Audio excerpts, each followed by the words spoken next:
Okay, you hear me right now? That's good. Okay, thank you. Hi everyone, this is Ozan Yavuz from Middle East Technical University in Turkey.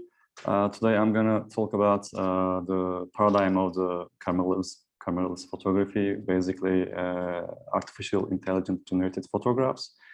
I'm just trying to question how can we understand them, if it is possible. Here it is my outline. I'm gonna go with introduction and then briefly historical perspective of cameraless photography, and then I'm gonna talk about novel paradigm of cameraless photography related with rhizome philosophical thinking, and I'm gonna finish with conclusion. Photographic image production has historically gone through various stages and continues to evolve into a new field based on artificial intelligence, AI. So this new field can also be called a new method and representation of cameraless photography. Unlike the image created using a digital or analog camera, it establishes an unmediated relationship with the subject of cameraless photography and record it's in another dimensional reality. So this image production method, which started with light-sensitive chemical reactions into the historical process, and has recently turned into the production of artificial intelligence based on codes. From this point of view, this study will emphasize that the technical and ontological structure of AI-based photographs is close to Deleuze's rhizomatic view, and that the cameraless photography has different points with the works produced in the early and modern period of the cameraless photography. Cameraless photography can basically be defined as a method that reacts directly with light, independent from the apparatus, camera obscura, or etc., and is used mostly for experimental and artistic approaches. But ironically, the term photography itself does not actually describe the camera or a similar apparatus, and the real meaning of this definition is often omitted, emphasizing the necessity of an apparatus. So this alternative representation of cameraless photography has led to various avant-garde production independent from conventional camera works. So in the early period, this approach was also used for scientific and impartial analogical production of nature, and was associated with a documentary attitude beyond the artistic approach. The official dates of 1839 and 1826, which is accepted as turning points of the mainstream historical narrative that relates the production of photographic images with the camera, actually approached with the technological determinist approach and reduced the photographic image to an apparatus.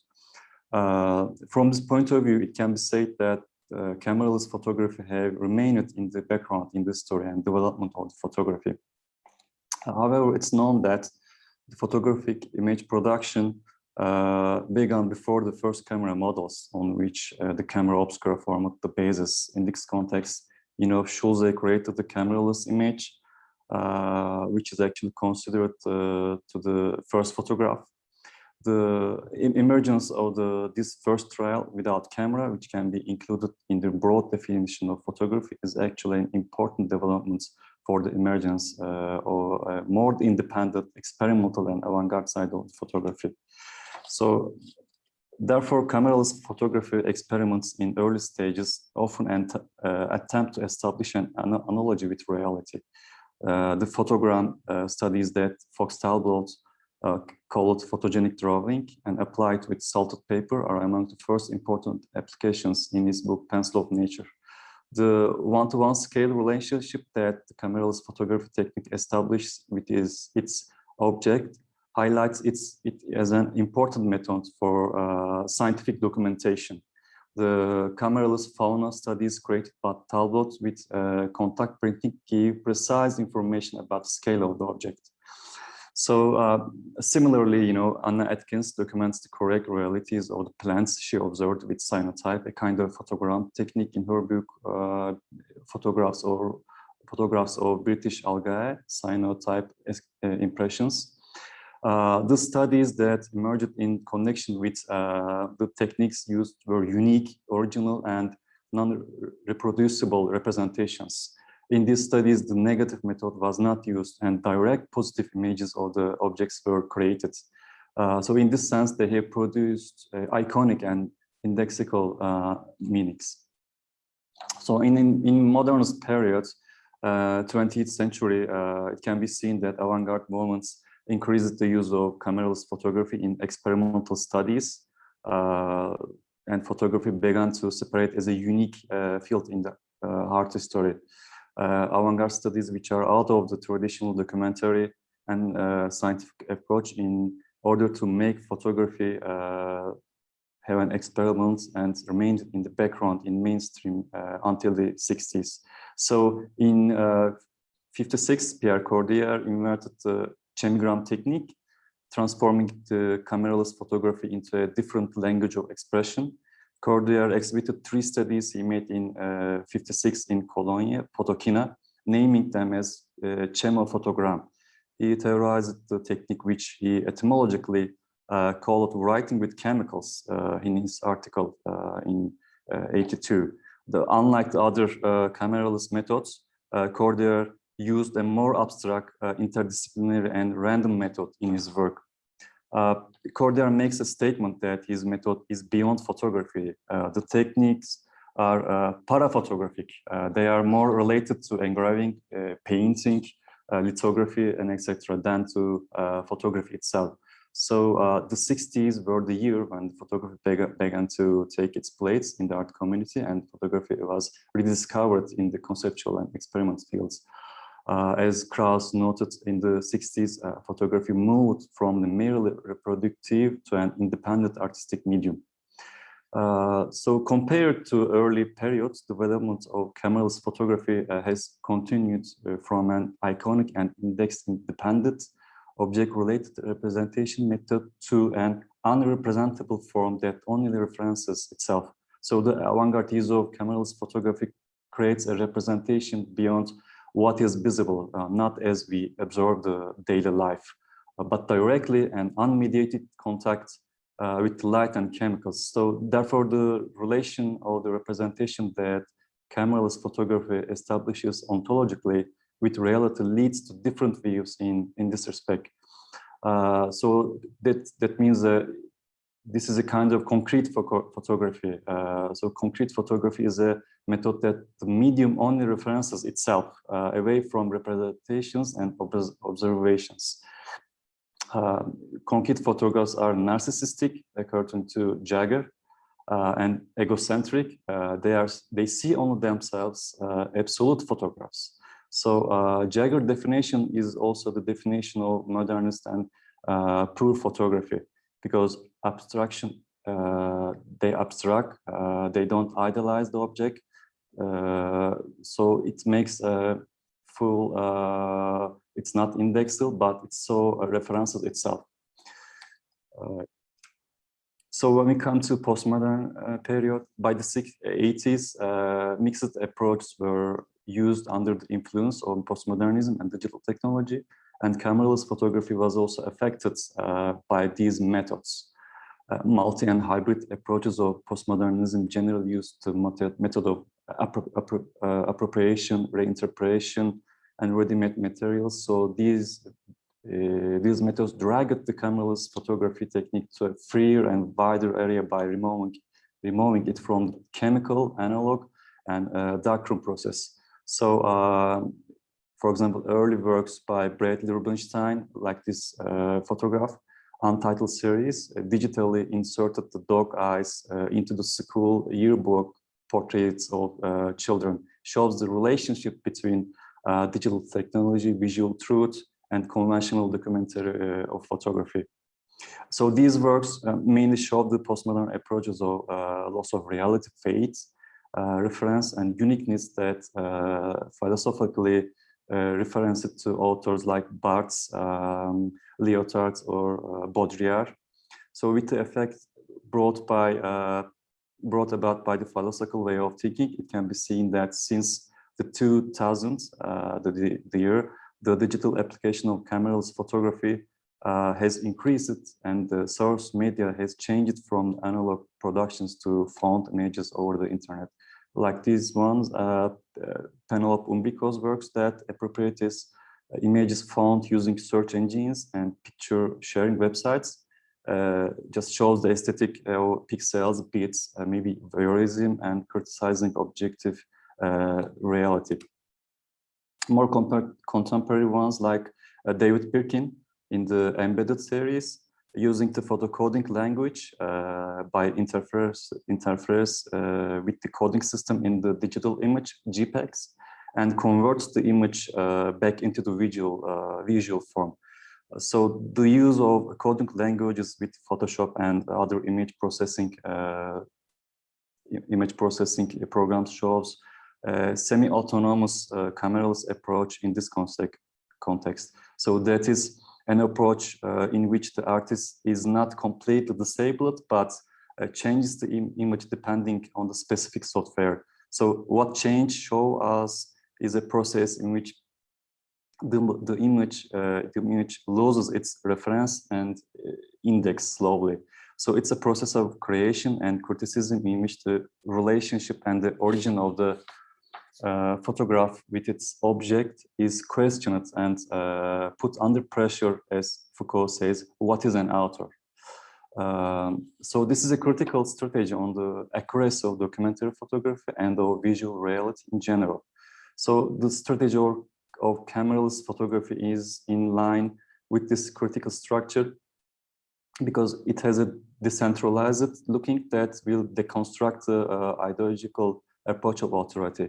So in this sense, the process of decentralization and body without organs, which will be, I'm going to mention right now, begins slowly. So digital application of cameraless photography shakes the uniqueness of the photograph. And the reference of photograph turns into quasi-photographs, independent of the physical world, where the codes and reality change easily, like Batchan words. Photography is now just a surface.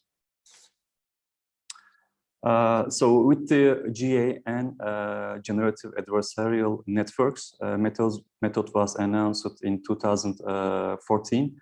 This development was a harbinger of a turning point of photography, I think.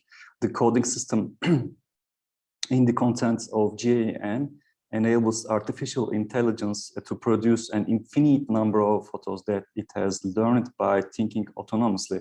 So the approach of this model is a new field in which artificial intelligence will develop entirely based on machine learning by detaching photography from light and chemicals. So at the same time, it moves the digital photograph away from images produced by the light falling on the sensor surface to a digital autonomous method that is completely dependent on codes. The creation of the photograph with such a production method may mean that the act of creating the image becomes even more independent from human eye and even makes it completely disembodied. So, and can produce the image without seeing it physically. So this method, which completely moves away from the camera, body, light, chemical process, reveals the need to think more about what photograph might be and its structure. So the structure of the GAN system, GAN system consists of two neural networks working opposite to each other. A generator network tries to produce lifelike images. The second network discriminator tries to distinguish between fake or real images. As these two networks clash with each other, the discriminator network gradually begins to better distinguish between real and fake images. Meanwhile, the generator tries to produce more realistic visuals that are indistinguishable from fake. The main purpose is here is to produce more realistic images by further training the generator and to enable discriminator to evaluate the resulting images as real. So in order for the GAN system to do machine learning, the real data, namely photos, must be at least 100 or thousands. So the main link here is to increase the learning ability of artificial intelligence in connection with the amount of visual data and reality of the visuals that will emerge. So as the real data increases, the artificial intelligence will make machine learning better, and this will provide more realistic and alternative images. So GAN-based photography production can be seen as a step that will change both the method and the way of taking our cameraless photography, also photography technique. And in this context, the learning and production of photographs by artificial intelligence connected to GAN system creates a different field of study than the structure of the previous cameraless photography techniques. As we see, modernism and early cameraless photography methods came into contact with light and chemicals and emerged with a structure and way of taking connect to their objects. In the postmodern period, digital photographs, the connection with the object or the image has gradually started to break. So GAN, on the other hand, by breaking the direct connection with its subject, further transform this relationship into an image, a complex network where the backward reference cannot be found and the origin is lost. So therefore, it can be said that without representing the real object, representation is created independent of it, the original, which we cannot be found and questioned. So Deleuze and Guattari's rhizome thinking model has been considered in this study to interpret how we can understand GAN method of creating photographs and the resulting meanings. So rhizome is a philosophical thought model that emerged by using this description given to the root system of plants with horizontal spreading order as a metaphor in botany. Deleuze and Guattari revealed the rootless structure in the rhizome against the tree-shaped classical Western philosophy of thought, such as identity, unity, hierarchy, origin, and evolution.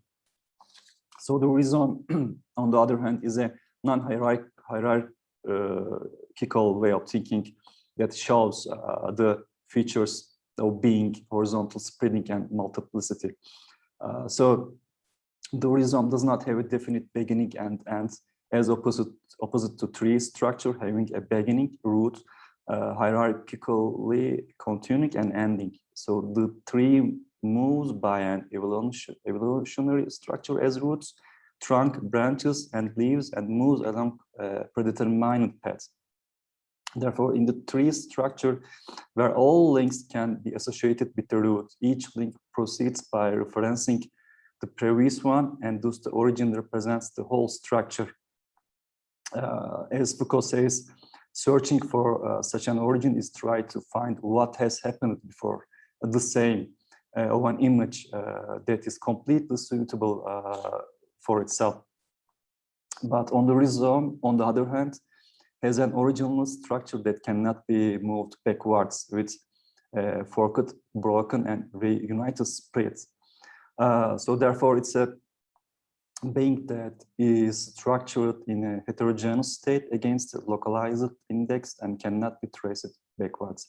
So moving away from origin, the rhizome's mode of action, which resists representation and identity, escapes coding systems, enables it to turn into a detailization structure. The subject who experiences detailization establishes a new structure by retailization. So the hierarchical of the tree structure is similar to order in the organs of the human body. As Deleuze says, the body is actually an organic organism coded by hierarchical system of organism coded by capitalism and government. So such a body cannot be matched with other body types because it's close to being, and their body is trapped inside itself. the body without organs as opposite to itself. But acting with infinite being, it reaches other bodies, rhizome, intersects with them, matches and multiplies. This is the rhizome moment of the body without organs. So from this point of view, we can associate the concept of rhizome and body without organs with methodology and image generation of GAN and artificial intelligence. First of all, GAN needs a large amount of visual data in order to work in this respect. And it can be said that this is fundamentally a method without roots. For example, the portrait photos that emerged in this example, like this person does not exist, study can be evaluated in this context. So in the traditional way of creating a photograph and cameraless photography, the chemical surface or digital sensor must have a direct relationship with the object, which leads us to tree-like form of occurrence depending on root, causation, and identity. But in this example, the method of GAN is to act with the rhizome thinking method while creating the images. So the images are being created. It does not establish an identical root-based connection with its object. So generator does not see real data at all. There is no predetermined path, move, or ground to go. So the images produced by GAN bifurcates in the continuous being created by like short-term memory. There is no path for it. So as a conclusion, the cameraless photography, I think, has reached a new stage technically and theoretically in the historical process. So artificial intelligence and machine learning show that a camera is no longer needed for image and photo production. The method which gives its first examples over simpler examples such as portraits, animals, and various objects will gradually evolve into more complex scenes. So what they all have in common is autonomous photographs produced by artificial intelligence without cameras, chemicals, and lights. So in this study, I just want to discuss with the rhizome way of thinking that the images produced are photographs, but the way of its formation is far from the traditional method. So the images produced are far from their references, but they are still linked to physical reality. And this image formation occurs without camera. As a result, the images we see appear as photographs and can take place as a representation of physical reality. And maybe we can ask that this person does exist in a way.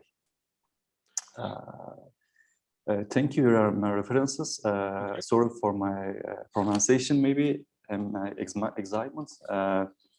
Thank you. On the contrary, thank you, Ozan, and no problems at all with pronunciation or